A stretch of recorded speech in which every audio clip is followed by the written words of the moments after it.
Menteri Pertahanan Prabowo Subianto hari ini mengunjungi pasar tradisional Gondang Legi, Kabupaten Malang, Jawa Timur. Di hadapan warga dan pedagang pasar, Prabowo mengajak emak-emak bernyanyi lagu Kasih Ibu.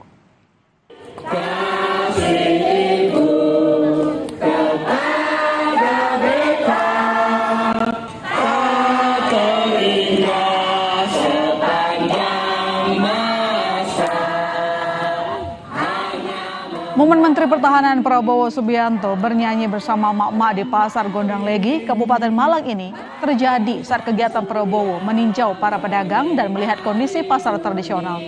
Tak hanya bernyanyi, sejumlah warga dan pedagang pasar pun berebut untuk bersuap foto bersama Prabowo. Selain menyapa para pedagang pasar, dalam kunjungan kerjanya ke Kabupaten Malang ini, Menhan juga memberikan bantuan paket bahan pokok kepada pedagang pasar.